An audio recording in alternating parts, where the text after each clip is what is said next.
আজকের এই মহতী সভায় গুরুজনের সেই তিথি উপলক্ষে যে তিথি পালন করা হয় প্রত্যেক পরিবারের ছেলেরা, সেই তিথি উপলক্ষে শ্রীমদ্ ভগবত গীতা পাঠের আয়োজন করা হয়েছে, যাহাতে পিতার মঙ্গল কামনা করে এবং ওনার আত্মার সদ্গতি হয়, উনি বৃন্দাবনবাসী হন। সেই হতে সকল পুত্রের কর্তব্য পিতা মাতার সেই তিথি উপলক্ষে শ্রীমদ্ ভগবত গীতা পাঠ করা। যে পিতৃমাতৃর উদ্দেশ্যে যদি শ্রীমদ্ ভগবত গীতা পাঠ করা হয়, তবে ভগবানের অশেষ কৃপায় পুত্রগণকে আশীর্বাদ করিতে করিতে পিতৃপুরুষগণ স্বর্গে গমন করেন। বলো কৃষ্ণ প্রেমানন্দে। ঈশ্বর পরম কৃষ্ণ সচ্চিদানন্দ বিগ্রহ অনাদিরাদি প্রাণ গোবিন্দ সর্ব কারণ কারণ, যাহার আশীর্বাদে বাই এ ভব তরিয়ে যাই, এহেন প্রাণ গোবিন্দ, যিনি বিশ্বের স্রষ্টা, এই পৃথিবীর শ্রেষ্ঠ, বিশ্বের বিশ্বেশ্বর, সেই গোলকপতি নারায়ণের শ্রীচরণে গুরু কাছে শ্রীমদ্ ভগবত গীতা পাঠ করব। শ্রী গুরুদেবের শ্রীচরণে এই দেহ মন প্রাণ আত্মসমর্পণ করে। শ্রী গুরুদেব হলেন আমাদের এই ঝড়জগতের কাণ্ডারি। ওনার কৃপা হলে তবে পরম গুরুকে কল্পতরুকে পাওয়া সম্ভব হয়। তাই গুরুদেব হলো আমাদের মাধ্যম। শ্রী গুরুদেবের ধ্যান আমরা সবাই আপন আপন শ্রী গুরুদেবের ধ্যান করব, আপন আপন কণ্ঠে আমরা উচ্চারণ করব, রচনার মাধ্যমে শ্রী গুরুদেবের নাম গুণগান কীর্তন আমরা করব। সেই গুরুর কাছে শরণাপন্ন হয়ে আজকের এই মধুময় বৃন্দাবন ধামে বসে শ্রীমদ্ ভগবত কথামৃত আমরা এই হৃদয় দ্বারা হৃদয়ঙ্গম করব এবং মন দ্বারা মনন করব। এই রচনার মাধ্যমে আমরা সবাই উচ্চারণ করব। প্রেম সে কহো জয় শ্রী শ্রী রাম কৃষ্ণ গোসাই কি, জয় শ্রী শ্রী নারায়ণ গোসাই কি, আপন আপন শ্রী গুরুদেব কি, আপন আপন মাতা পিতা কি, সাধুগুরু বৈষ্ণবগণ কি, ভক্ত বৃন্দ কি, বলো নিতাই গৌরী প্রেমানন্দে। ওম তৎসৎ। ওম তৎসৎ। ওম তৎসৎ। ওম আকন্নমণ্ডলাকারং ব্যাপ্তং যেন চরাচরং তৎপদং দর্শিতং যেন তস্मै শ্রী গুরুবে নমঃ। গুরু ব্রহ্মা গুরু বিষ্ণু গুরুদেব মহেশ্বর, গুরু সাক্ষাৎ পরম ব্রহ্ম তস্मै শ্রী গুরুবে নমঃ। মন্নাথ শ্রী জগন্নাথ, মদ গুরু শ্রী জগদ্গুরু, মদাত্মা সর্বভূতাত্মা তস্मै শ্রী গুরুবে নমঃ।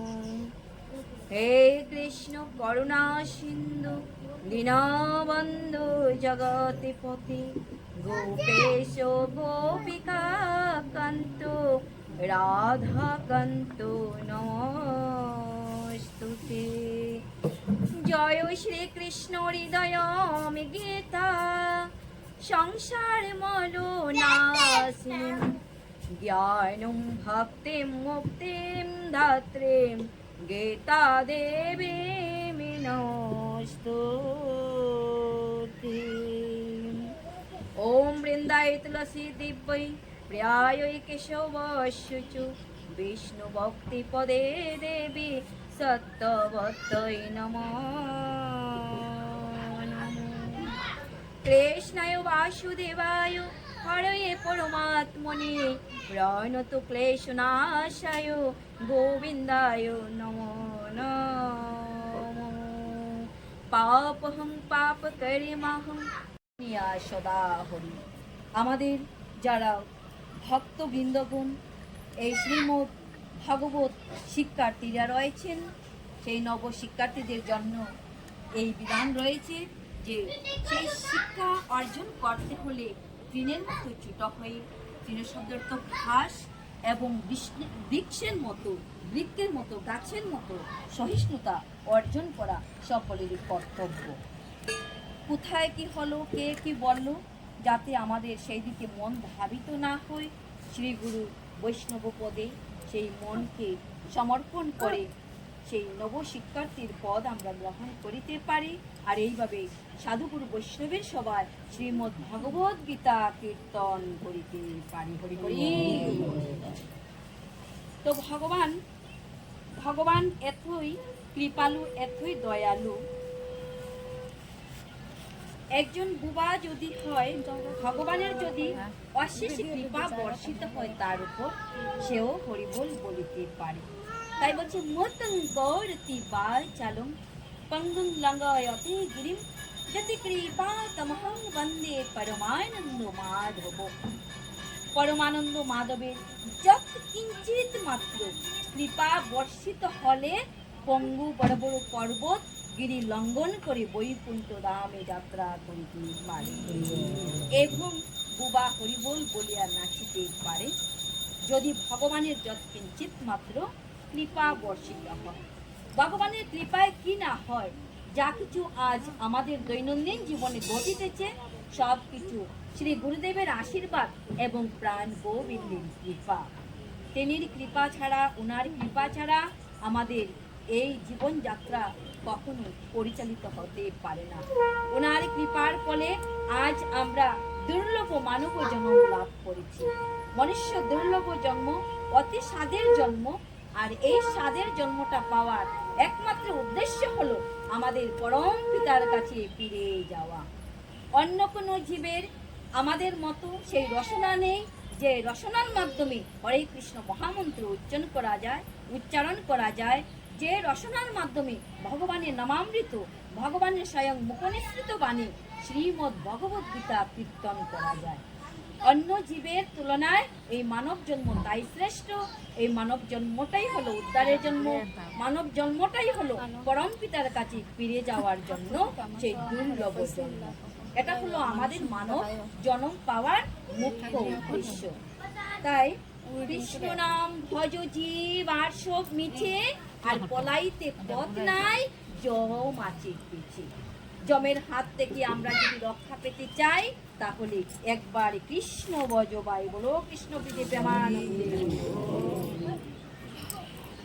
আজকে সবাই সকল সাধুগুরু বৈষ্ণবগণ উপস্থিত হয়েছেন। তো যেহেতু পিতৃর উদ্দেশ্য আমরা জানি, তমেব মাথাচ পিতা তমেব, তমেব বন্দিষ্ঠ সখা তমেব, তমেব বিদ্যা দ্রৌবিণম তমেব, তমেব মম সর্ব দেব দেব। তো পিতা স্বর্গ, পিতা ধর্ম, পিতা হি পরমম তপ, পিতরি প্রীতিমা পণ্যে প্রিয়ন্তে সর্বদেবতা। যদি পিতা খুশি থাকেন তাহলে স্বর্গের সকল দেবতা তুষ্ট হয়ে যায়। জননী জন্মভূমিষ্ঠ স্বর্গাদপি গরীয়সী। জননী হচ্ছে স্বর্গের চাইতেও গৌরবে গৌরান্বিত। তাই প্রত্যেক পরিবারের ছেলে মেয়েরা, বউ জিয়েরা পিতা মাতাকে যেন সেবা করে, পিতা মাতার প্রতি যেন তাদের শ্রদ্ধা ভক্তি থাকে, এটাই আমার কামনা। যদিও আমরা সবাই করি, তথাপিও আমি পুনরায় সেই কথাটি বলছি, কারণ আজকালকে প্রায় পরিবারে দেখা যাচ্ছে মা বাবারা অবহেলিত, লাঞ্ছিত, বঞ্চিত। আমরা যেন গুরুজনদের সেবা করি এবং যে পিতার কারণে, যে জননীর কারণে আজ আমরা এই সুন্দর পৃথিবী দর্শন করতে পেরেছি, সেই জননীর যেন আমরা সেবা করিতে পারি।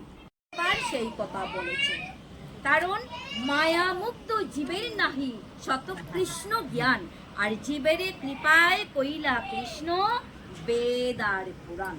যা কিছু আজ আমরা পেয়েছি, অনায়াসে পেয়েছি ভগবান প্রাণ গোবিন্দেরই কৃপায়। তিনি কলিহত জীবদেরকে কৃপা করেছেন। হরিভক্তি আমাদের একমাত্র সম্বল। যেমন নারদ ঋষি, তিনি এক অশ্বত্থ বৃক্ষ মূলে শ্রীকৃষ্ণের দর্শন লাভ করে কৃতার্থ হলেন। কেমন করে? যে পঞ্চম বর্ষীয় বালক, তিনি সর্বদা সাধুগুরু বৈষ্ণবদের সেবা করেছিলেন, আর সেইভাবে পঞ্চম বর্ষীয় নারদ মুক্তিপথের সন্ধান পেয়েছিলেন। তিনি সংসার ত্যাগ করে হিমালয়ের দিকে চললেন। তাই তিনি দেহত্যাগ করলেন এবং নিত্য দেহ লাভ করে শ্রীকৃষ্ণের পার্শ্বদ রূপে গণ্য হলেন। নিজের জীবনের এই কাহিনী বর্ণনা করে নারদের ব্যাসদেবকে হরিলীলা রচনা করবার উপদেশ দিয়ে প্রস্থান করলেন। ব্যাসদেব তখন সমস্ত পুরাণের সার সংকলন করে এবং স্বীয় উপলব্ধি করে শ্রীমদ্ ভাগবত পুরাণ রচনা করলেন। ভাগবত পুরাণের প্রথম পাঠকই হলেন সুখদেব গোস্বামী। ব্যাসদেব এই মহাগ্রন্থ রচনা করে প্রথম তা পাঠ করে শোনালেন নিজ পুত্র শুকদেব গোস্বামীকে। যে শুকদেব গোস্বামী পাদ তিনি সুত মুনিকে তিনি ঋষিবৃন্দের সবাই সেই ভাগবত পুনরায় পাঠ করেছিলেন, আর সুত মুনি তা তিনি সংগ্রহ করতে পেরেছিলেন, অর্থাৎ তিনি ধরে রাখতে পেরেছিলেন। ইনি পুনরায় আমাদের নিকট সেই ভাগবত কথা পুনরায় তিনি বললেন, হরিবল। কারণ এই ভাগবত কি করিতে পারে? ভাগবত সকলের জীবনকে পরিবর্তন করে দিতেই পারে। শুকদেব যখন মাতৃগর্ভে ছিলেন তখনই নানা বিষয়ে তিনি জ্ঞানী হয়ে উঠলেন, কারণ পিতা ব্যাসদেব ওনাকে সেই জ্ঞান দান করেছিলেন। সংসার মায়াময়, বিষয় বিষতুল্য, এই ধারণার বশবর্তী হয়ে তিনি ভূমিষ্ঠ হতে চাননি। কারণ পৃথিবীতে এলেই সংসারের স্পর্শে মায়ামোহের বন্ধনে হয়তো আবদ্ধ হয়ে পড়তেই পারেন। এই জন্য সবাই ভাগবত শ্রবণ